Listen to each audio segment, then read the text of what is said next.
आज जगामध्ये खूप स्पर्धा आहे, कॉम्पिटिशन आहे आणि जगामध्ये अशा ज्या स्पर्धा आहेत आणि त्या स्पर्धेचं बक्षीस मिळवण्यासाठी अनेक जण प्रयत्न करतात। एखादी जर स्पर्धा आयोजित केली तर त्या स्पर्धकाला असं वाटतं की नाही, पहिलं बक्षीस मलाच मिळालं पाहिजे आणि मग जगामध्ये ही स्पर्धा चालू आहे। परत वाच येईल, स्पर्धेत भाग घेणारा प्रत्येक जण सर्व गोष्टीविषयी इंद्रिय दमन करीतो। ते नाशवंत मुकुट मिळवण्यासाठी असे करतात। आपण तर अविनाशी मुकुट मिळवण्यासाठी आपण हे करीत आहोत। अविनाशी मुकुट म्हणजे ज्याचा नाश होत नाही असा मुकुट आम्हाला प्रत्येकाला मिळवायचा आहे। आज या ठिकाणामध्ये जे लोक स्पर्धेत भाग घेतात त्यांना वाटतं की मला पहिला नंबर आला पाहिजे, पण ते जगातलं बक्षीस, जगातलं मुकुट मिळवण्यासाठी ते असं करतात। आता माझा प्रश्न की आपण असे का करतो? तू म्हणाल असे म्हणजे कसे? असे म्हणजे दर रविवारी आपण देवाच्या मंदिरात येतो, दर रविवारी आपण त्याच्या वचनात वाढतो, आपल्या घरामध्ये आपण प्रार्थना करतो, आपल्या घरामध्ये आपण देवाचं वचन वाचतो आणि खरोखर त्याच्या सहभागितेमध्ये आपण सहभागी होतो, त्याच्या विधीमध्ये आपण सहभागिता होतो, या सगळ्या गोष्टी आपण करतो।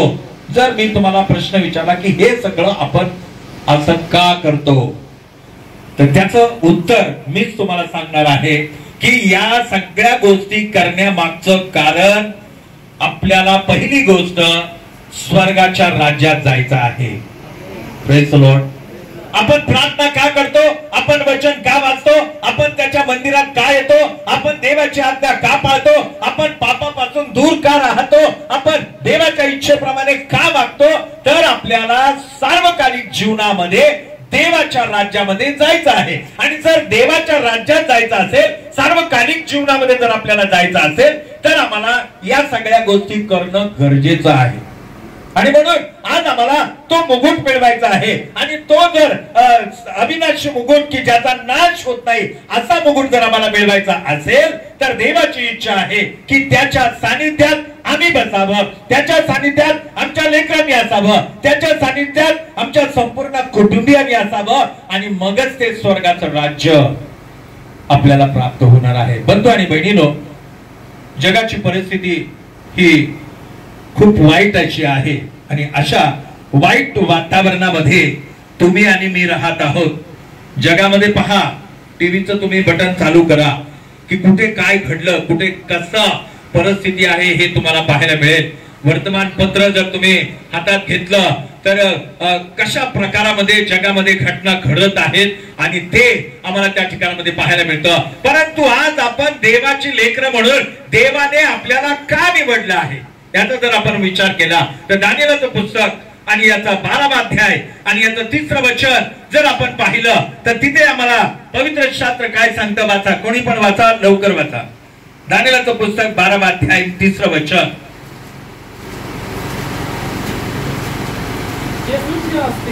जे सुज्ञ असतील ते अंतराळीच्या प्रकाशासारखे झळकतील। बस, देवाने आपल्याला का निवडलं आहे आपण प्रत्येक जण विचार करायचा आहे। फक्त घरामध्ये त्याचं वचन वाचण्यासाठी नाही किंवा प्रार्थना करण्यासाठी नाही। इथे देवाचं वचन काय वाचतं ब्रदर? परत, जे सुज्ञ असतील ते अंतराळीच्या प्रकाशासारखे झळकतील।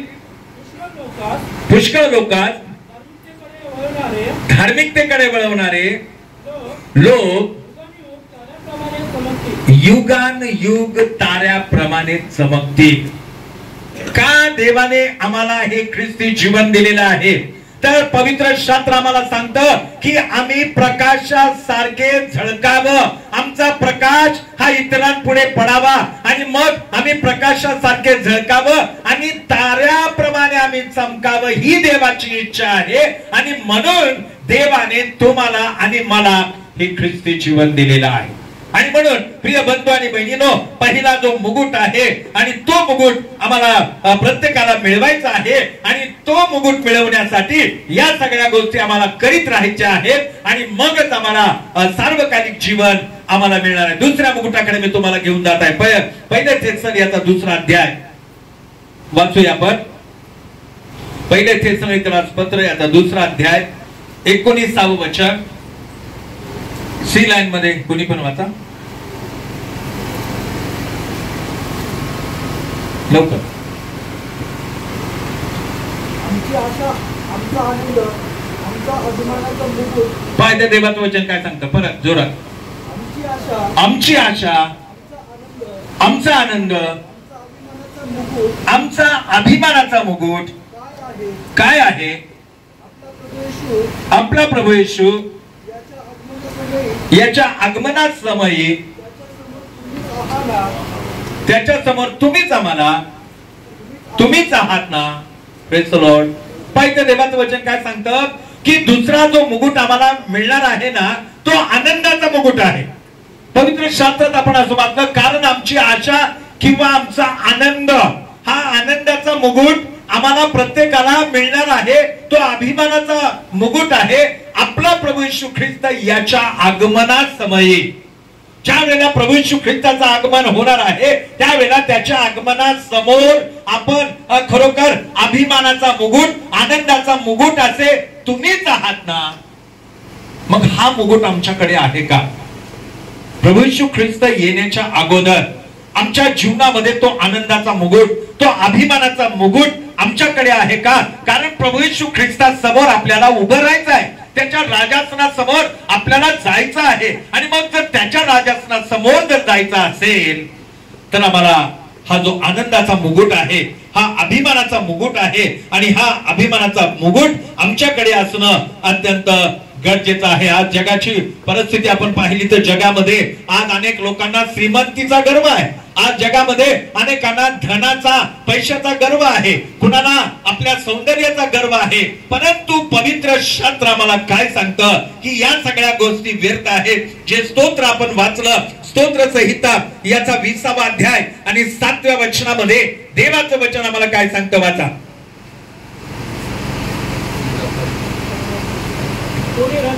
कोणी रथाची व कोणी घोड्याची बडाई मारतात. आम्ही तर आमचा देव. Praise the Lord. आज जगामध्ये लोक अशा प्रकारची बडाई मारतात. माझ्याकडे हे आहे, माझ्याकडे ते आहे. परंतु स्तोत्रकर्ता दावीद राजा म्हणतो, कोणी रथाची बडाई मारतात, कोणी घोड्याची बडाई मारतात. आम्ही तर आमचा जिवंत परमेश्वर याची बडाई मारतो. का माहिती? का? गाणं रिलीज झालेलं बोल मिल्टन एक कडवं. का?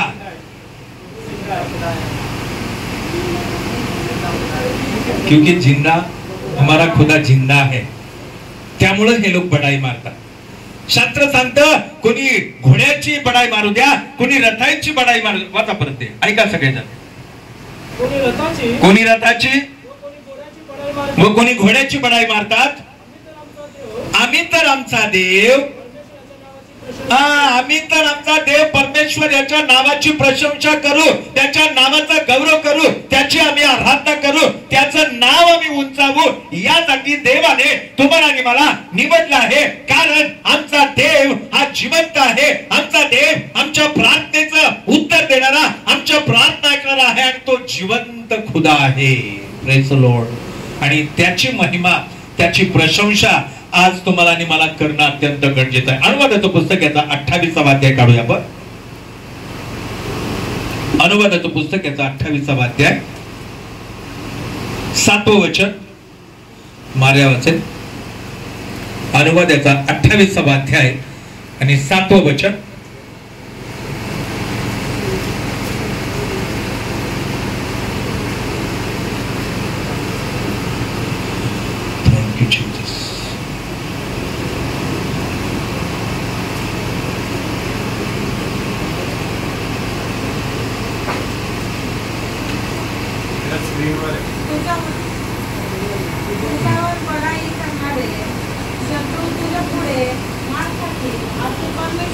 परत वाच. बडाई नाही चढाई. हा, तुझ्यावर देवाचं वचन सांगतं तुझ्यावर चढाई करणारे शत्रू तुझ्या पुढे मार खातील असे परमेश्वर करील. ते एका वाटेने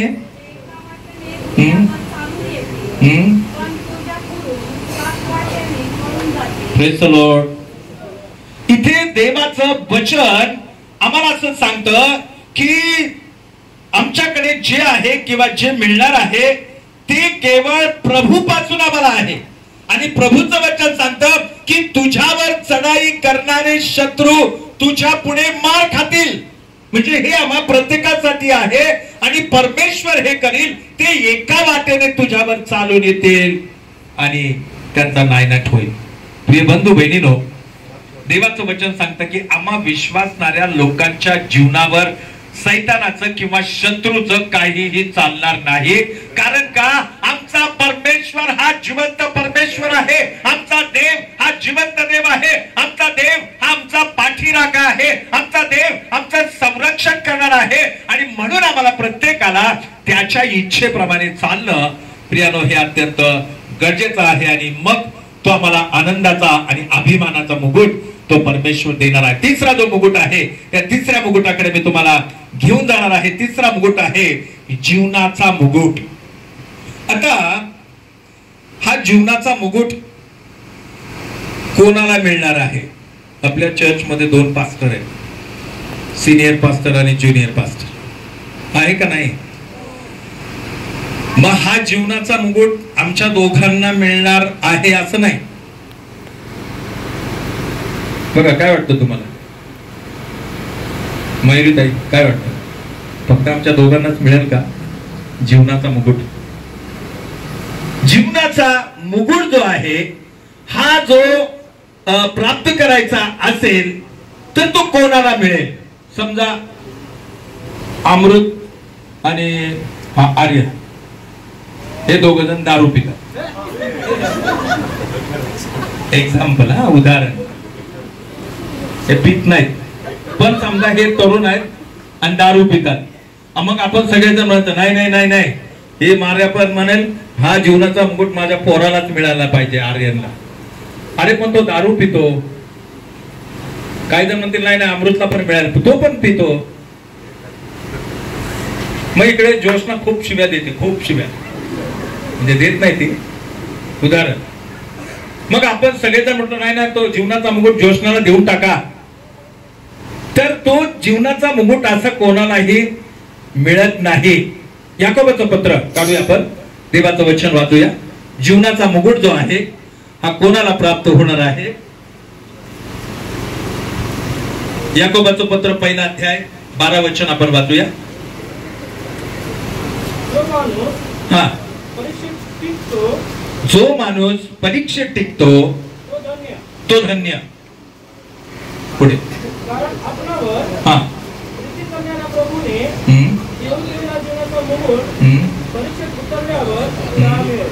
हा पाय ते देवाचं वचन सांगतात जीवनाचा मुकुट सिनियर ज्युनियर पालकांना मिळेल असं नाही.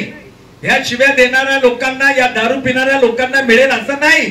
तर पवित्र शास्त्र सांगतं की जीवनाचा मुकुट जो माणूस परीक्षेत टिकतो तो धन्य. कारण आपणावर प्रीती करणाऱ्यांना प्रभूने देऊ केलेला जीवनाचा मुकुट परीक्षेत उतरल्यावर, प्रेज द लॉर्ड, परीक्षेत उतरल्यावर हा जीवनाचा मुकुट आम्हाला मिळणार आहे. मग आमच्या ख्रिस्ती जीवनामध्ये प्रत्येकाची परीक्षा आहे. आमच्या ख्रिस्ती जीवनामध्ये समस्या आहे. आमच्या ख्रिस्ती जीवनामध्ये आजार आहे. आमच्या ख्रिस्ती जीवनामध्ये आर्थिक अडचणी आहे. आमच्या ख्रिस्ती जीवनामध्ये गैरसमज आहे. आमच्या ख्रिस्ती जीवनामध्ये अनेक गोष्टी आहेत. या सगळ्या गोष्टींना तोंड देत देत देत आम्हाला पुढे जायचं आहे आणि मग त्यांना तो जीवनाचा मुकुट मिळणार आहे. पहा इथे स्पष्ट म्हटलेलं आहे की परीक्षेत उतरल्यावर त्याला तो जीवनाचा मुकुट मिळणार आहे. मग आज काय आमची परीक्षा होत आहे का? काय आमच्या जीवनामध्ये किंवा आमच्या कुटुंबामध्ये निराशा येत आहे का? काय आमच्या वैयक्तिक घरामध्ये, अंतःकरण रूपी घरामध्ये अशा काही समस्या येत आहे का की ज्या समस्यांना आम्हाला तोंड द्यावं लागत आहे? प्रिय बंधू आणि बहिणीनो, आम्हाला प्रत्येकाला जीवनाचा मुकुट पाहिजे असेल तर आम्हाला परीक्षेत उतरणं गरजेचं आहे. परीक्षेत उतरत असताना आमच्यावर निराशा येणार आहे. परीक्षेत उतरत असताना अनेक गोष्टींना आपल्याला तोंड द्यायचं आहे. तेव्हाच हा जीवनाचा मुकुट मिळणार आहे. जीवनाचा मुकुट प्राप्त करणं ही साधारण गोष्ट नाही. आणि म्हणून जीवनाचा मुकुट जर पाहिजे असेल तर परीक्षेमध्ये उत्तीर्ण होणं गरजेचं आहे. आता 10वी 12वीतले काही लेकरं उत्तीर्ण झाले. 10वीतून त्यांनी 11वीत प्रवेश केला. उत्तीर्ण झाले ते परीक्षेमध्ये. खूप भयानक असं त्यांना वाटलं असेल की मी पास होईल का नाही. आबाईला वाटलं असेल पास होईल का नाही, होईल का नाही, किती पडतील. पण सगळ्या गोष्टींचा अभ्यास केल्यानंतर, सगळ्या परीक्षेत उतरल्यानंतर रिझल्ट हातात आला की तो पास झालेला आहे. प्रिय बंधू आणि बहिणीनो, तशा प्रकारामध्ये जीवनाचा मुकुट जर पाहिजे असेल ना तर जीवनाचा मुकुट सहजासहजी मिळणार नाही. आम्हाला परीक्षेत उतरणं गरजेचं आहे. आम्हाला विश्वासात वाढणं गरजेचं आहे. आम्हाला वचनात राहणं गरजेचं आहे. आम्हाला आज्ञेचं पालन करणं गरजेचं आहे. आम्हाला देवाच्या मंदिरात येणं हे अत्यंत गरजेचं आहे. आणि मग या सगळ्या गोष्टी करत असताना आजार येणार आहे, निराशा येणार आहे, समस्या येणार आहे, प्रश्न येणार आहेत, वेगवेगळ्या गोष्टींना आम्हाला तोंड द्यावं लागणार आहे. आणि मग त्या सगळ्या गोष्टींमध्ये आपण उत्तीर्ण झाल्यानंतर आम्हाला हा जो जीवनाचा मुकुट आहे, प्रियानो, तो जीवनाचा मुकुट आम्हाला प्राप्त होणार. चौथ्या मुकुटाकडे मी तुम्हाला घेऊन जात आहे. 2 तिमोथी याचा 4था अध्याय. काही वचन आपल्याला वाचायची आहेत. 2 तिमोथी आणि याचा 4था अध्याय 7 आणि 8 वचन. कोणी पण स्पष्ट रीतीने ब्रदर दावीद वाचते. हे सुयुद्ध जे मी केले आहे. फार महत्वाचं आहे. धाव संपवली आहे, विश्वास राखला आहे. आता जे राहिले आहे ते हेच की माझ्यासाठी, बस माझ्यासाठी नीतिमत्वाचा मुकुट ठेवला आहे. पवित्र शास्त्र स्पष्ट आम्हाला सांगतं, आता जे राहिले आहे ते हेच की माझ्यासाठी नीतिमत्वाचा मुकुट ठेवला आहे. त्याच्या अगोदरचं वचन परत. जे सुयुद्ध ते मी केली आहे. पहा इथे देवाचं वचन काय सांगतं. जे सुयुद्ध मी केले आहे, धाव संपवली आहे, विश्वास राखला आहे. देवाचं वचन सांगतं धाव संपवली आहे आणि विश्वास राखला आहे. आम्हाला प्रत्येकाला स्पर्धेमध्ये भाग घेत असताना आम्हाला असं धावणं गरजेचं आहे की ते पहिल्या क्रमांकाचं बक्षीस मला मिळेल आणि तो जो मुकुट आहे तो मुकुट माझ्या डोक्यावर लावला जाईल. म्हणून देवाचं वचन सांगतं जे सुयुद्ध ते मी केले आहे आणि धाव संपवली आहे आणि विश्वास राखला आहे. भावांनो आणि बहिणींनो, आज आम्ही धावत आहोत प्रत्येक जण आणि आम्हाला विश्वास राखायचा आहे, विश्वास आम्हाला वाढवायचा आहे. आणि मग पुढच्या वचनात 8व्या वचनामध्ये असं म्हटलेलं आहे, वाचा परत. आता जे राहिले आहे ते हेच की माझ्यासाठी नीतिमत्वाचा मुकुट ठेवला आहे. पुढे प्रभू जो नीतिमान न्यायाधीश आहे तो त्या दिवशी मला तो मुकुट देईल आणि तो केवळ मलाच नव्हे त्याचे प्रकट होणे ज्यांना प्रिय झाले त्या सर्वांनाही तो मुकुट मिळणार आहे. प्रिय बंधू आणि बहिणींनो, हा जो मुकुट आहे हा नीतिमत्वाचा मुकुट आहे. आणि हा नीतिमत्वाचा मुकुट प्रभू येशू ख्रिस्त जेव्हा येणार आहे आणि त्यावेळेला हा नीतिमत्वाचा मुकुट आहे आणि त्यावेळेला तो आम्हाला प्राप्त होणार आहे. आणि म्हणून आम्ही प्रत्येक जण देवाची लेकरं या नात्याने शास्त्र असं सांगतं, आता आपल्याला धाव संपवायची आहे, विश्वास आपल्याला राखायचा आहे, विश्वास आपल्याला वाढायचा आहे, विश्वासात आपल्याला पुढे जायचं आहे. आणि इथे असं म्हटलं की आता जे राहिले आहे ते हेच की माझ्यासाठी नीतिमत्वाचा मुकुट म्हणजे धार्मिकतेचा मुकुट. प्रभू येशू ख्रिस्त ज्या वेळेला येईल त्यावेळेला तो बघेल की अरे ही माझी मुलगी होती, रोहिणी ही माझी मुलगी होती आणि मला तिला नीतिमत्वाचा मुकुट देणं गरजेचं आहे. सिम्सन हा माझा मुलगा होता आणि त्याला नीतिमत्व म्हणजे धार्मिकतेचा मुकुट मला त्याला द्यायचा आहे. आणि हे प्रभू येशू ख्रिस्त आल्यावर होणार आहे. प्रभू येशू ख्रिस्त सर्वांना असं उभं करणार आहे आणि मग उभं राहिल्यानंतर प्रत्येकाच्या धार्मिकतेची, प्रत्येकाच्या नीतिमत्वाची परीक्षण केलं जाणार आहे आणि प्रभू येशू ख्रिस्तासमोर गणलं जाणार आहे की हा जो प्रिन्स आहे, हा प्रिन्स चांगल्या प्रकारचा व्हिडिओ काढणारा होता, देवाचं भय धरणारा होता, प्रार्थना करणारा होता, ह्याला मला धार्मिकतेमध्ये आणि नीतिमत्वामध्ये मला ह्याला आता आशीर्वादित केलं पाहिजे असं प्रभू येशू ख्रिस्ताने आपल्या प्रत्येकाबद्दल म्हटलं पाहिजे. आणि मग ते जर प्रभू येशू ख्रिस्ताने तेव्हा, आता येशूचं येणं केव्हा आहे हे आपल्याला कोणालाही माहिती नाही, कदाचित तो आत्ताही येऊ शकेल आणि यायला आणखीन कदाचित त्याला 1000 वर्षही लागू शकतील. प्रभू येशू ख्रिस्त केव्हाही येऊ द्या, परंतु ज्या वेळेला तो येणार आहे आणि आपल्या प्रत्येकाचा न्याय होणार आहे आणि तो आपल्याला कोणत्या प्रकारचा मुकुट देतो हे येशू ख्रिस्त ठरवणार आहे. म्हणून आता आम्हाला धार्मिकतेमध्ये वाढायचं आहे, आता आम्हाला सात्विकतेमध्ये आम्हाला चालायचं आहे, ही देवाची इच्छा आहे. लूका शुभवर्तमान आज लोकांचा नाश होत आहे, अनेक धार्मिक लोकांचा सुद्धा नाश होत आहे. का नाश होत आहे तर पवित्र शास्त्र सांगतं की ज्ञान नाही, ज्ञानाच्या अभावे आज लोकांचा नाश होत आहे असं पवित्र शास्त्र सांगतं. आणि म्हणून आम्हाला ख्रिस्ताचं ज्ञान असणं, देवाचं ज्ञान असणं, त्याचं सामर्थ्य असणं हे अत्यंत गरजेचं आहे आणि आम्हाला मरियेसारखं जीवन जगणं. लूका शुभवर्तमानाचा 10वा अध्याय 42 वचन कोणी पण वाचा. लूका शुभवर्तमान हा हा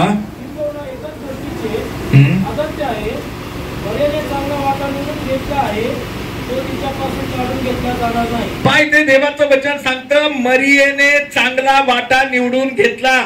भावांनो बहिणींनो, आज या जगामध्ये आपण राहत असताना आपल्याला चांगला वाटा निवडून घ्यायचा आहे आणि शास्त्र सांगतं तिच्यापासून तो चांगला वाटा काढून घेतला जाणार नाही, कारण तिने येशूच्या सानिध्यात बसण्याचा, त्याच्या चरणाजवळ बसण्याचा वाटा निवडला आहे. आज जगामध्ये असे लोक आहेत ते चुना, माहिती आहे किती जण चुना म्हणजे घरातली जी फक्की असते, फक्की समजा आता आपली ही भिंत आहे आणि या भिंतीला पांढरा चुना समजा इकडे लावला, इमानेल बहुउद्देशीय सामाजिक संस्था इकडे लावला असा, आणि सिम्सन आला आणि सिम्सननी त्याच्यावर जर पाणी टाकलं तर तुम्हाला माहितीये काय होईल, तो लावलेला चुना निघून जाईल आणि त्याच्या पाठीमागे असलेले जे धब्बे आहेत ते आपल्याला परत दिसतील. आज जगामध्ये असेच लोक राहत आहेत. आम्हाला कोणालाही नामधारी ख्रिस्ती जीवन जगायचं नाही. आमचं जीवन शुद्ध, आमचं जीवन स्वच्छ, आमचं जीवन देवाला आवडणारं, आमचं जीवन देवाच्या वचनात असणारं असावं अशी देवाची इच्छा आहे. आणि आम्ही मरियेसारखा चांगला वाटा निवडून घ्यावा, त्याच्या सानिध्यात आम्ही बसावं, कारण त्याच्या सानिध्यात आपण बसत असताना पुष्कळ परिस्थितीला तोंड द्यावं लागतं. स्तोत्रसंहिता याचा 34वा अध्याय काढूया आणि वाचूया. स्तोत्रसंहिता याचा 34वा अध्याय 18 आणि 19 वचन कोणी पण वाचा.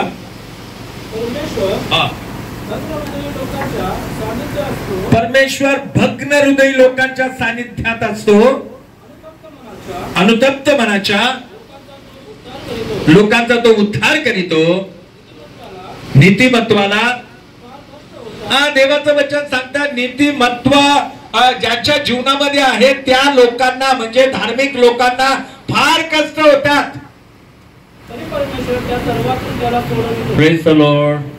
धार्मिकाला फार कष्ट होतात, धार्मिकावर संकट येतात, नीतिमत्वाने वागणाऱ्या लोकांच्या जीवनामध्ये समस्या आहेत, निराशा आहेत, आजार आहेत, या सगळ्या गोष्टीतून त्यांना जावं लागतं, तरी परमेश्वर त्या सर्वातून त्यांना सोडवतो असं देवाचं वचन सांगतं. आणि म्हणून आम्हाला प्रत्येकाला हा जो नीतिमत्वतेचा जो मुकुट आहे आणि तो प्राप्त करणं हे अत्यंत गरजेचं आहे. पाचवा मुकुट मी तुम्हाला सांगत आहे. पहिले पेत्र ही जी वचनं आहेत, ही वचनं पहिले पेत्र 5वा अध्याय 1 ते 4 पर्यंतची वचनं जे सेवक आहेत, सुवार्तिक आहेत, देवाचं वचन सांगणारे आहेत किंवा इतरांसाठी प्रार्थना करणारे आहेत, अशा लोकांसाठी हा मुकुट आहे. पहा, भयानक लिहिलेले, वाचा आणि सगळेजण आपण ऐकूया. तुम्हातील वडील मंडळीला, जो मी सोबतीचा वडील, ख्रिस्ताच्या दुःखांचा साक्षी व प्रकट होणाऱ्या गौरवाचा विभागी, तो मी बोध करीतो. तुम्हामधील देवाच्या कळपाचे पालन करा, भाग पडते म्हणून नव्हे, तर देवाच्या इच्छेप्रमाणे संतोषाने त्याची देखरेख करा.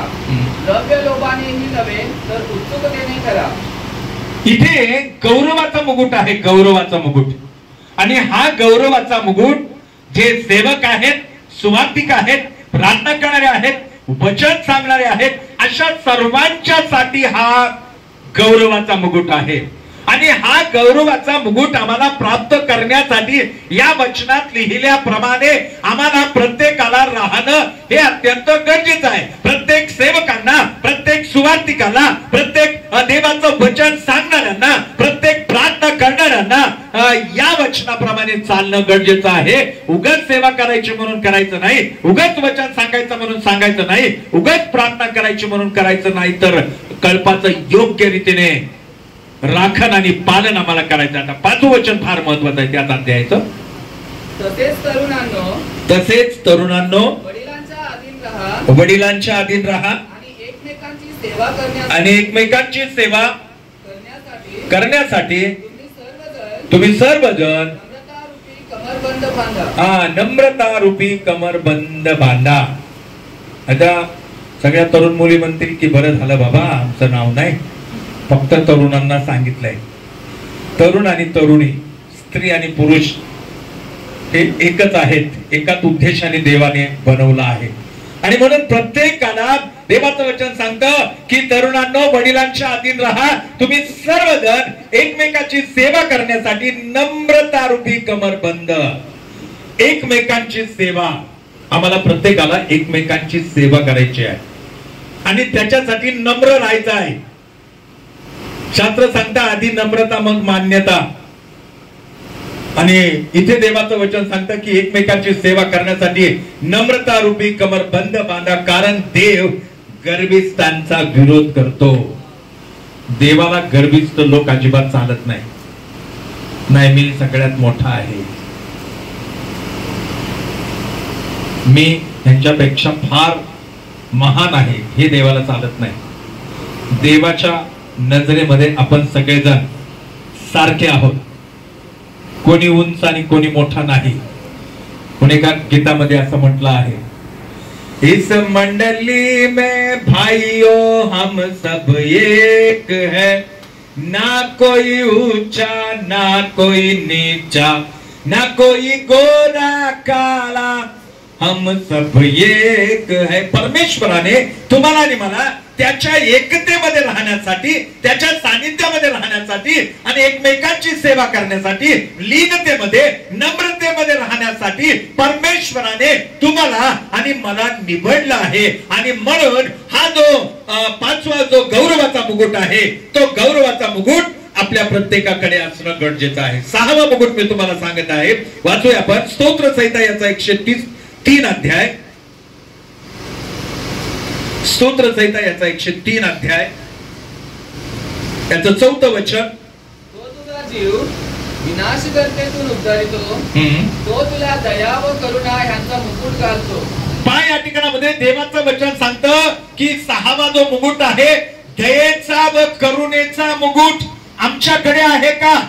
आमच्याकडे सोनं नसेल हरकत नाही, आमच्याकडे स्वतःचं घर नसेल हरकत नाही, आमच्याकडे बँक बॅलन्स नसेल हरकत नाही, परंतु या दयेचा आणि करुणेचा मुकुट, ख्रिस्ताची दया, एकमेकांवरची दया, ख्रिस्ताचं प्रेम, ख्रिस्ताची प्रीती, ख्रिस्ताचं वचन आमच्या जीवनामध्ये आहे का?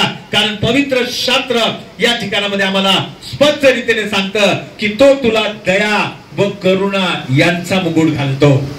मग तो मुकुट जर देवाने आम्हाला घालावा असं जर आम्हाला वाटत असेल तर परत तिथेच आम्ही येतो की आम्ही काय करत आहोत, आम्ही कोणत्या पद्धतीने आमचं जीवन देवाला समर्पित करीत आहोत, कोणत्या पद्धतीने आमची लेकरं देवाच्या सानिध्यात वाढत आहेत, हे महत्वाचं आहे. आणि म्हणून हा जो मुकुट आहे, हा मुकुट आमच्या प्रत्येकाला प्राप्त होणं गरजेचं आहे. गलतीकरास पत्र याचा 5वा अध्याय 19 ते 21 वचन वाचली तर इथे भयानक असे ही वचन आहे. वाचा जर कोणाला सापडली तर. गलती 5:19 ते 21. देहाची कर्मे तर उघड आहेत, तीही की जार कर्म, अशुद्धपणा, कामातुरपणा, मूर्तीपूजा, चेटके, वय, कलह, मत्सर, राग, तट, फुटी, पक्षभेद, हेवा, दारूबाजी, रंगेलपणा आणि अशा इतर गोष्टी याविषयी मी तुम्हाला पूर्वी जे सांगून ठेवले होते तेच आता सांगून ठेवतो. आता हे सगळे जी नावं सुरेशने वाचली आपल्या शास्त्रात आहे, हे करणाऱ्यांना देवाच्या राज्यात प्रवेश नाही. मग आज आपल्याला प्रत्येकाला ठरवायचं, आपण लहान असा किंवा मोठे असा, वयस्कर असा किंवा संडे स्कूलची लेकरं असू द्या, शास्त्र सांगतं हेवा, खून, दारूबाजी, रंगेलपणा आणि अशा इतर गोष्टी याविषयी मी तुम्हाला पूर्वी पण सांगितलं होतं असं पाऊल म्हणतो. आणि आताही मी तुम्हाला ते सांगत आहे की अशा गोष्टी करणाऱ्यांना देवाच्या राज्याचं बदल मिळू शकत नाही. आणि म्हणून आमच्या जीवनामध्ये 6वा जो मुकुट आहे, दयेचा आणि करुणेचा मुकुट आमच्या जीवनामध्ये असणं गरजेचं आहे. 7वा मुकुट आपण वाचून मग आपण समाप्त करणार आहोत. 7वा जो मुकुट आहे तो सन्मानाचा मुकुट आहे, सन्मानाचा मुकुट. आणि हा सन्मानाचा मुकुट कोणाला प्राप्त होणार आहे? मगाशी मी सांगितलं की जीवनाचा मुकुट 2 सिनियर ज्युनियर पास्टर आहेत त्यांना मिळणार आहे असं नाही, तर जे देवाच्या इच्छेप्रमाणे चालणार आहेत, जे त्याच्या आलेल्या प्रत्येक परिस्थितीला तोंड देऊन पुढे जाणार आहेत, त्यांना तो जीवनाचा मुकुट मिळणार आहे. हा जो 7वा मुकुट आहे हा सन्मानाचा मुकुट आहे. इयोबाचं पुस्तक, हा सन्मानाचा मुकुट कोणाला मिळेल? इयोबाचं पुस्तक 21वा अध्याय 7वं वचन. दुष्ट का जिवंत राहतात? पहा इथे इयोबाला प्रश्न आहे, दुष्ट का जिवंत राहतात? ते वयोवृद्ध का होतात? ते वयोवृद्ध का होतात? ते समृद्ध का होतात? ते समृद्ध का होतात? त्यांच्या समक्ष, त्यांच्या बरोबर, त्यांच्या डोळ्यांसमोर त्यांची मुले बाळे नांदतात. पहा या ठिकाणामध्ये इयोबाला हे सांगायचं आहे की सन्मानाचा मुकुट दुष्टांना मिळणार नाही. इयोब म्हणतो दुष्ट का जगामध्ये जिवंत राहतात, त्यांची लेकरं का आशीर्वादित होतात, परंतु त्यांच्या जीवनामध्ये प्रियानो जी गोष्ट यायची आहे ती येणार आहे. आणि म्हणून हा सन्मानाचा मुकुट दुष्टांना मिळणार नाही. हा सन्मानाचा मुकुट असत्य लोकांना मिळणार नाही. हा सन्मानाचा मुकुट पापामध्ये राहणाऱ्या लोकांना मिळणार नाही. हा सन्मानाचा मुकुट अधार्मिकतेमध्ये राहणाऱ्या लोकांना मिळणार नाही, तर सन्मानाचा मुकुट त्याच लोकांना मिळणार आहे की जे देवाच्या इच्छेप्रमाणे चालतात. Praise the Lord. जे त्याच्या आज्ञेचं पालन करतात, जे त्याच्या मंदिरामध्ये येऊन आपलं जीवन त्याला समर्पित करतात, त्याच्या वचनामध्ये वाढतात, त्याच्या प्रार्थनेमध्ये वाढतात, देवाची इच्छा समजून घेतात, अशा लोकांनाच हा सन्मानाचा मुकुट मिळणार आहे. चला आपण आपल्या जागेवर उभे राहूया आणि प्रभू